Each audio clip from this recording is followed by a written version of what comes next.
Woo boy. And that is why you make the trade. Welcome to the Knicks Film School Postgame Show, presented by BetUS. Does it get any better than that? I'm just asking a question. I don't know that it does.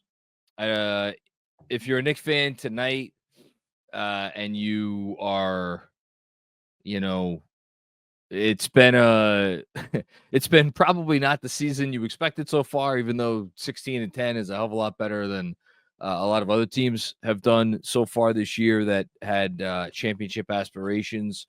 But still, it's been an up and down year. It's been a stressful year. It's been a year full of a lot of concerns. And you come into tonight, only played one game in the last 8 days. It was a night of a lot of anticipation, a lot of expectations, I would say. And the Knicks come out and they put forth, I would go so far as to say, their most dominant performance of the year. And oh boy, were they good. I opened the show by saying that's why you make the trade. One game, it's unfair to characterize any transaction or look at any transaction and judge it by one game. If the Timberwolves came out tonight and Julius Randle scored, 50 points and Minnesota won by, 40 or whatever it was, it would not mean that the trade was a bad trade for the Knicks. You can't, this is a trade for both teams that was not even about one season, but it was about multiple seasons. So, you try to keep things in perspective, and I am going to try to keep tonight in perspective. But as I say that, it's hard to not get a little excited about what this team is in the process of uncovering. And I use that term purposefully because the talent that they've assembled on this roster and the talent that they assembled before the Karl-Anthony Towns trade with OG Anunoby and Mikal Bridges and obviously Jalen Brunson and some very important supporting pieces. Already, you could argue before the Towns trade, even after Hartenstein left, that they were a title contender. And certainly, if you wanted to factor in that they had a few assets left to trade and there was still a move or two to be made, easily, you could argue that they were a title contender. But I know for me personally, prior to the Towns trade, I did not see them, this Knicks team, as an inner circle title contender. And the reason is because I've kind of said this in different ways at different times this year. In order to win an NBA championship, you have to show the ability to be elite at least something. And, good, very good, very, very, very good. Those are good qualities to have. If you're not elite at something, it makes it kind of tough to go all the way. And I'm going to try to make this about Karl-Anthony Towns because this was Karl-Anthony Towns' night. Karl-Anthony Towns had an evening that, is funny. He, he was asked before this game about his memories as a Timberwolf, and he rattled off a bunch of stuff. He rattled off, being around for a KD or a KG dunk because those guys were teammates early on in his career, and for Derrick Rose's 50-point game and game 82 against the Nuggets and game 7 against the Nuggets. This is going to go on that I know we're one president extra. But this is going to go on his Mount Rushmore. When he looks back on his career, he will look back on his night tonight. And I'm just going to go ahead and read his stat line because he deserves to have it read. 32 points on 12 shots. Excuse me. 20 rebounds, 6 assists, and a couple of steals just for good measure. Had 4 turnovers. All those were in the 4 turnovers. All those were in the fourth quarter. And he was a plus 31 for the game. So I'm going to try to make this about Karl-Anthony Towns and keep it on Karl-Anthony Towns because Karl-Anthony Towns is the piece that the Knicks acquired that, in my mind at least, and I have been consistent with this from the day of the trade, Towns is the piece that made them a title contender because of what he opens up on the offensive end of the floor and what he at least allows you to do on defense. And we've had conversations about what he has to be on the defensive end of the floor throughout this year. And we will continue to have those conversations throughout the season and no doubt for years to come. But the sort of player that he is, the sort of talent that he is a skeleton key of really unheard of proportions, at least where this franchise is concerned. If you thought OG Anunoby was a skeleton key, which he was in a lot of ways, Karl-Anthony Towns is a different level of skeleton key. I want to try to keep it focused on Towns for all those reasons. That being said, it's hard for me to do this post game with the level of sincerity that I try to bring to these things without at least talking a little bit about Julius Randle. And Julius Randle was a great Knick, not a good Knick. He was a great Knick. Made 3 All-Star teams, made 2 All-NBA teams. Really, other than, I think it's funny. I just talked to Jerome Williams, the Junkyard Dog, the other day, and we talked about kind of the Knicks reclaiming their storied history, and he was like, "Yeah, well, everything changed with Jalen Brunson's arrival." And I obviously wasn't going to push back on that, but I felt like saying, well, there were some things in place before Jalen got here, and I wanted to mention Julius.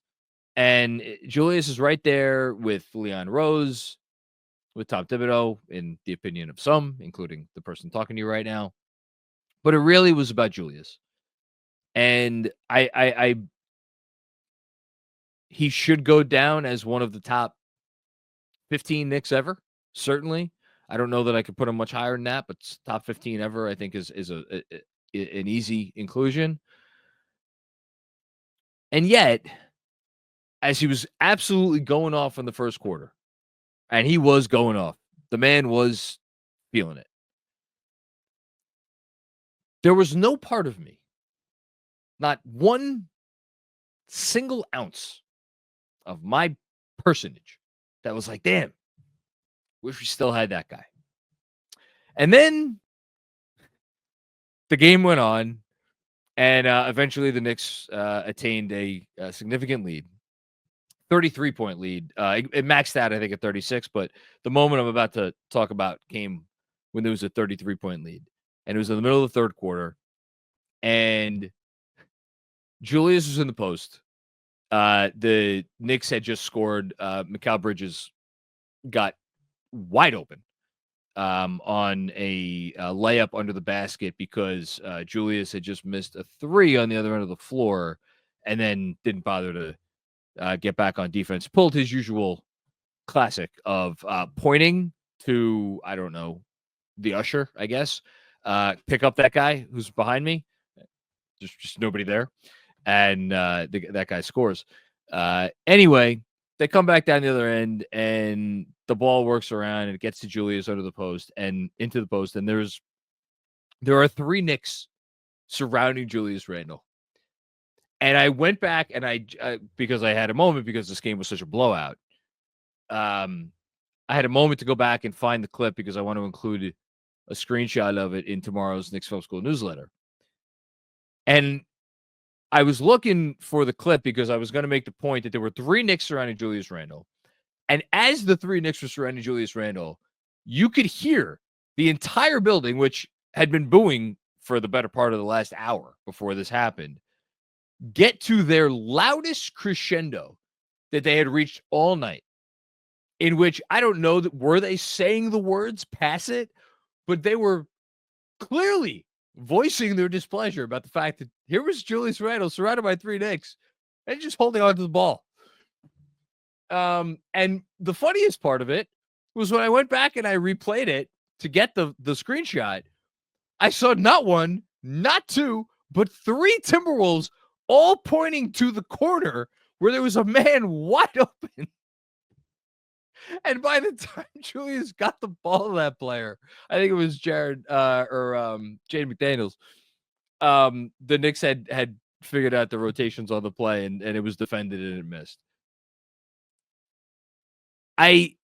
Do I feel bad bringing that up? A little bit. But do I feel it's necessary to bring up to highlight the difference between these two players? Look, Karl-Anthony Towns is not one of the 5 or one of the 10 or even one of the 15 best players in the league. Although I think he has at this rate, he's got a pretty goddamn good shot at making all NBA this year. And because offense weighs a lot, but when you boil it down to it with what, his limitations are on the defensive end, even with everything he does on offense. And I do think he is one of the 5 to 10 most impactful offensive players in the league. Is he a top 15 guy? He's probably borderline. Certainly in the conversation. But I think we've already seen through 27 games what Karl's flaws are. We saw in the first quarter tonight, like throwing the passes that he was throwing. Like, what are you doing, man? Come on. I know you're hyped up, but what are you doing?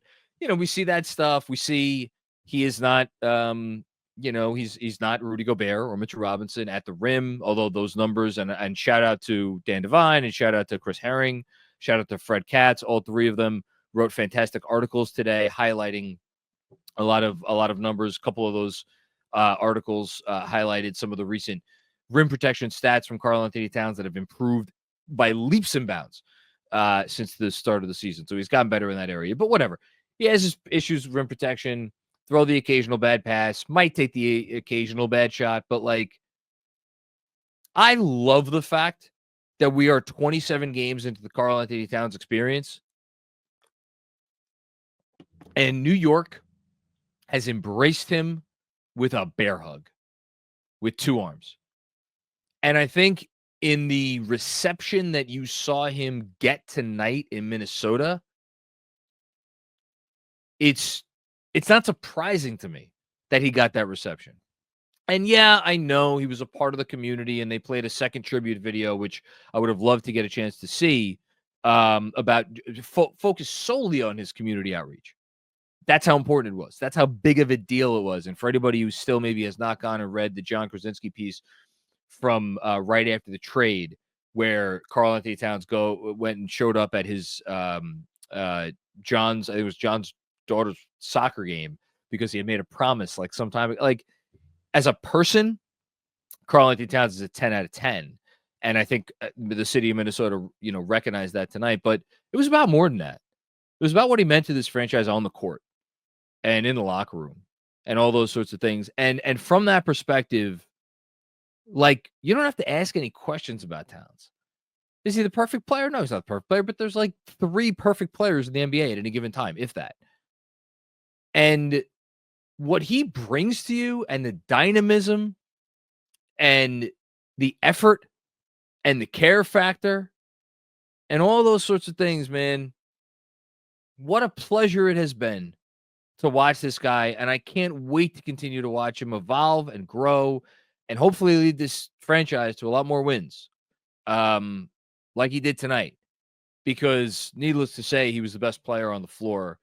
And this is a night that he should remember for the rest of his career and the rest of his life. I know I'm going to remember this night for a long time. This was a special evening. So, yeah, I think tonight again, you can't summarize or encapsulate or do the broad strokes of any trade in one night. But I had a hard time watching everything that just unfolded and not taking a step back and saying, okay, I feel okay about this one. Not to say that I hadn't felt okay about it going into tonight, but it was a nice affirmation. As for the Knicks, I've been going on and on with all of this stuff. Haven't really talked about the basketball team that everybody here roots for. Pretty impressive performance, I would say. You know what I will say? The best part for me about tonight, we have seen the Knicks come out in first quarters this season and get hit in the mouth a little bit because some other teams, maybe their defense isn't up to par or maybe they're missing threes or whatever the case may be. Tonight, they got hit in the mouth. Like Minnesota came out, and Julius Randle in particular in the first quarter came out, and he was like, I'm taking it to him. I'm going to get back to that in a minute because I want to quote the great, and boy, is he great already, Jamal Crawford, something he said on the broadcast, but I'm going to save that for a minute from now. Like the Wolves were hitting everything. They were playing really good. And the Knicks were down early. And in a lot of games where we have seen teams hit shots on the Knicks or the Knicks maybe miss a few shots, either one or both, the Knicks, like, it lingers. Tonight, Wolves came out. Wolves hit a bunch of shots. It did not impact the Knicks' intensity or how much they were locked in or their cohesion or any of that. I thought from the opening tip tonight, even though Minnesota was hitting shots, I thought the Knicks defense was really good. And on offense, from the opening tip, they were outstanding. And then sure enough, once the Wolves cooled off, why they decide to pull Julius Randle and Anthony Edwards at the same time to start second quarters, I don't really know. That's a question that I'm sure Dane Moore is talking about tonight as the Wolves, or the Knicks, I should say, went on a 26-2 run, 17-2, while Julius and Anthony Edwards were out of the game. Just double checking my notes. Anyway, the Knicks didn't let any of that stuff in the first quarter affect them. They continued to pass the ball on offense. I don't know how many assists they ended up with tonight. It was a bunch. They were outstanding passing the ball. They were outstanding moving without the ball tonight.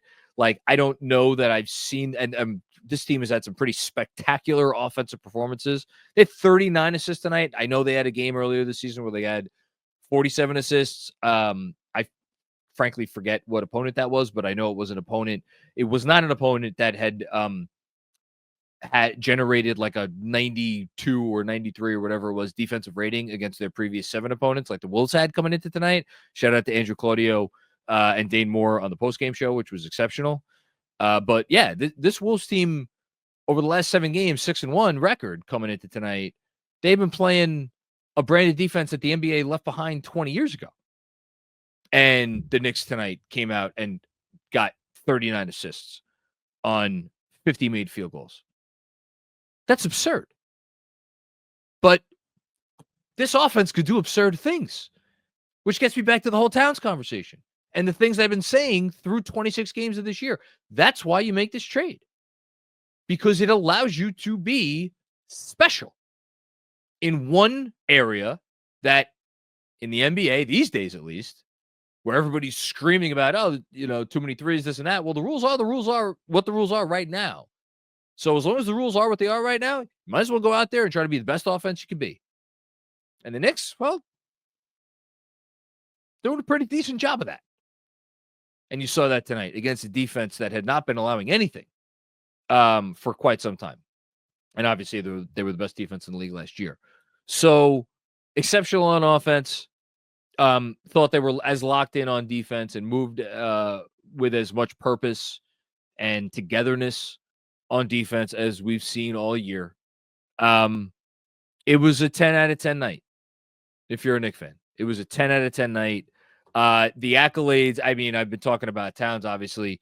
The accolades, I don't know how in God's name I am supposed to do my stars of the game for tomorrow's newsletter because, I mean, putting Towns aside, because Towns is obviously getting the 3-star performance. Mikal Bridges, best game of the season from Bridges? Probably, I would say so. Plus 35. Is that going to work for anybody?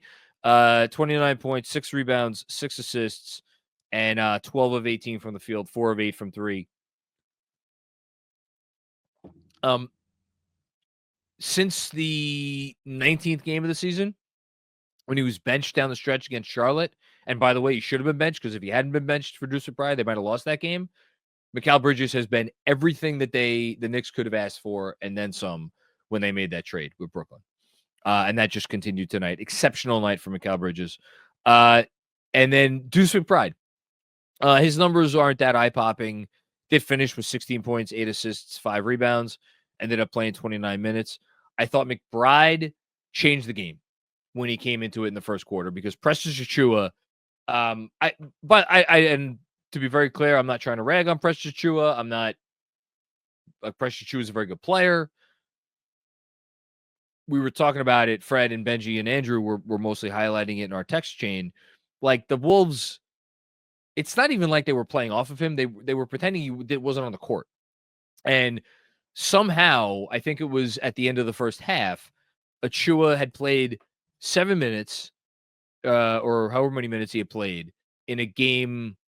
Maybe it was more than 7 minutes. Whatever he played. In a game, the Knicks led by 22 points in the half, and he was somehow a -7. That's because the offense didn't start flowing for the Knicks until Deuce came into the game. And it's not just because they took a non-floor spacer off the floor. It's because Deuce injected a lot of energy. So those are probably going to be my 1, 2, or 3, 2, and 1-star players of the game. I thought OG Anunoby deserves his own shout-out. He was only 3 of 8 from the field, whatever. Defensively, this was as good an OG Anunoby masterclass as I think we've seen.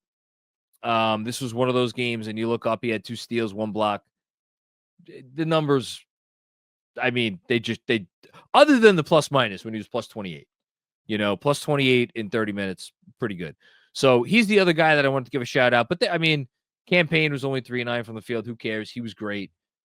Came in, continued the energy. I thought Sims even came in and gave them some good minutes. Like, Brunson didn't shoot it well, but Brunson was exceptional in the ways that he needed to be exceptional tonight.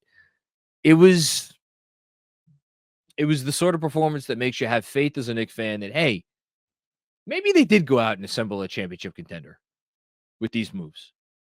And it was just great to see them come out with that kind of effort. We're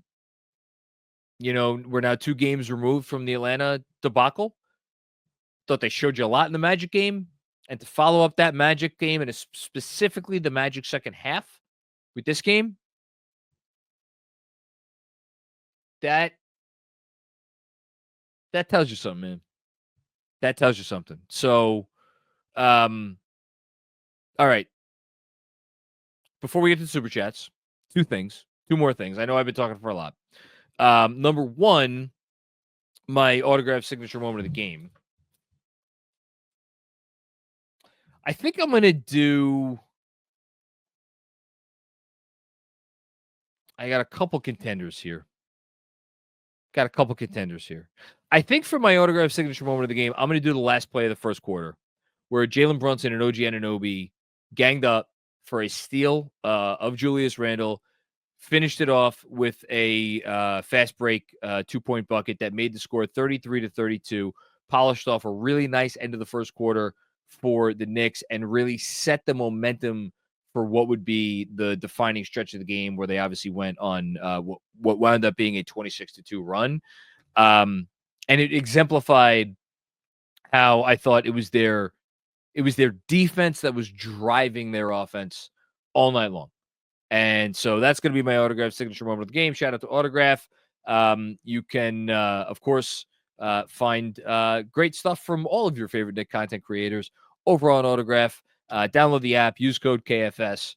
They're always coming up with great stuff and great giveaways and things on there. So shout out to Autograph. Okay, that's number 1. Second thing, last thing before I want to get to Super Chats.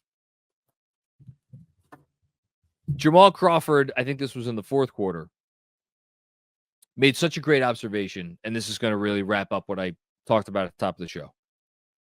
Talked about Julius Randle, and so this is how you know it's not just me being some kind of a Randle hater, which I am not, by the way.